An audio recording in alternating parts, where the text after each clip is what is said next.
Assalamualaikum warahmatullahi wabarakatuh.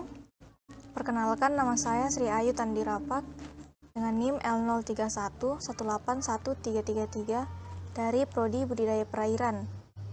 Video ini saya buat sebagai pengganti tugas final dampak dan pengolahan limbah aquaculture, di mana tugas ini saya akan membahas jurnal yang berjudul Desain Sistem Iradiasi dengan Cobalt 60 untuk Disinfeksi Air dalam Budidaya Udang. Ada 3 yang akan kita bahas. Yang pertama, pendahuluan, lalu metode kajian, di mana metode kajian ini terbagi atas budidaya udang, disinfeksi air dalam budidaya udang, sistem iradiasi, dan desain sistem disinfeksi air dengan radiasi Cobalt 60. Kemudian yang terakhir, kesimpulan. Pertama, kita masuk ke pendahuluan. Sekarang ini, peningkatan permintaan produk perikanan menjadi sangat tinggi. Hal ini membuka kesempatan bagi budidaya perikanan kita. Dan salah satu budidaya yang menjadi pilihan utama yaitu budidaya udang. Seiring berjalan waktunya budidaya udang, tentu kita akan mengalami ancaman-ancaman budidaya. Salah satu ancamannya yaitu munculnya bakteri Vibrio harvei yang menyebabkan penyakit udang berpendar. Dalam pengolahan penyakit, disinfeksi air sebelum penebaran sangatlah penting. Karena hal itulah berbagai cara disinfeksi mulai dikembangkan. Salah satunya yaitu uji coba iradiasi dengan isotop Cobalt 60 untuk disinfeksi air laut. Karena itu, kajian ini bertujuan untuk memberikan gambaran mengenai budidaya udang, sistem iradiasi, serta desain sistem disinfeksi air untuk budidaya udang menggunakan radiasi. Selanjutnya kita akan membahas mengenai budidaya udang. Berikut ini adalah tahapan produksi udang faname pada budidaya udang. Di sini, induk didapatkan dari alam. Kemudian dilakukan pemijahan. Setelah itu induk dipindahkan ke tangki induk. Setelah induk bertelur, telur akan dibiarkan semalaman untuk fertilisasi. Setelah itu, telur dipindahkan ke tangki penetasan. Di tangki penetasan ini, telur akan menjadi naupli. Kemudian setelah 2 hari naupli akan menjadi zoea. Setelah itu misis dan kemudian postlarva. Dari tangki penetasan ini dipindahkan ke tangki pembenihan larva.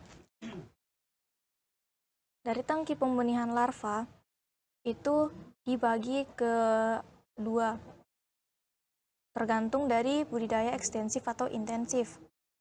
Pada budidaya ekstensif itu dipindahkan ke tambak ekstensif, lalu pada budidaya intensif dipindahkan ke tangki intensif.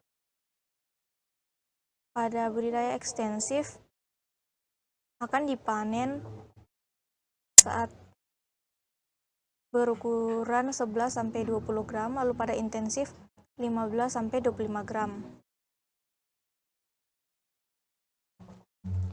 Selanjutnya, disinfeksi air dalam budidaya udang.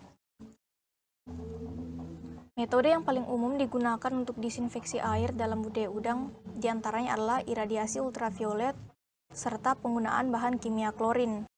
Iradiasi ultraviolet ini telah terbukti keefektifannya dalam menginaktivasi berbagai mikroorganisme dengan tidak meninggalkan residu toksik.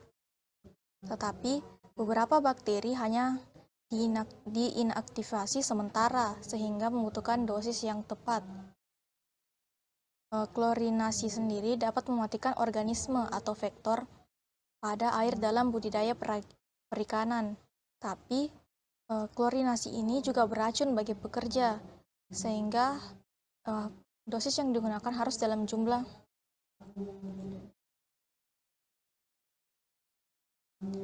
sehingga dosis yang digunakan harus dalam jumlah minimal, aman, dan efektif. Selanjutnya, sinar radiasi.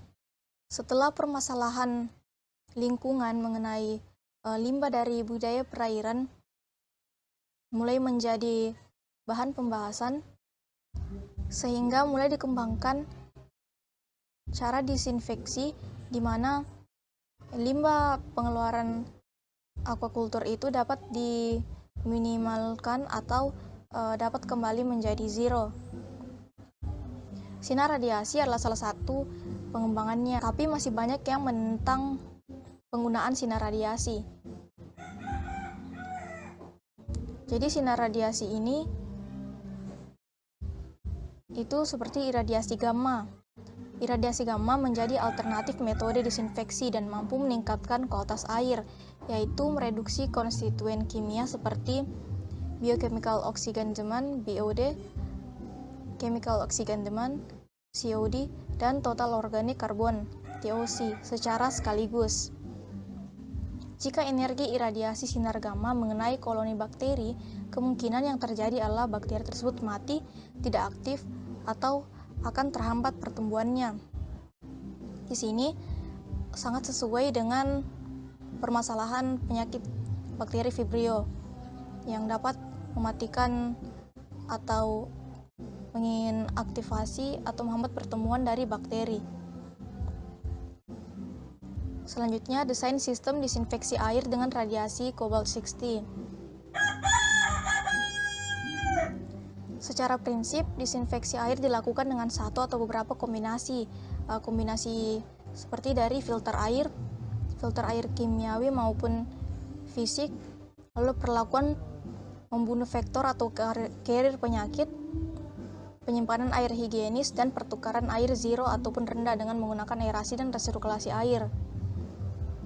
Proses disinfeksi ini didukung dengan pemantauan jumlah bakteri. Berikut ini adalah gambar desain sistem air dengan radiasi cobalt-60. Sangat penting untuk membuang limbah jauh dari sumber perairan. Di sini bisa kita lihat bahwa pembuangan limbah dan pengambilan sumber air itu jauh, dan di sini adalah sumber radiasinya. Juga berjauhan dari rumah staf ataupun area pemeliharaan larva yang ada di sini. Berikut ini adalah gambar sistem resirkulasi. Pada sistem resirkulasi sangat penting untuk menambah oksigen agar udang dapat tumbuh dengan baik. Ya, di sini di pengayaan oksigen. Dan di sini dilakukan disinfeksi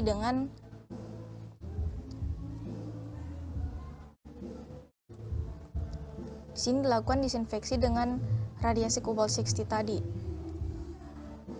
Setelah melewati filter mekanis, biofilter, dan penghilang gas serta ditambahkan dengan pengayaan oksigen.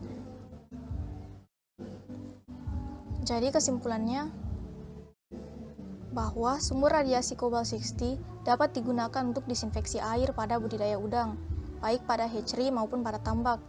Desain yang diajukan memiliki peluang untuk diaplikasikan dalam budidaya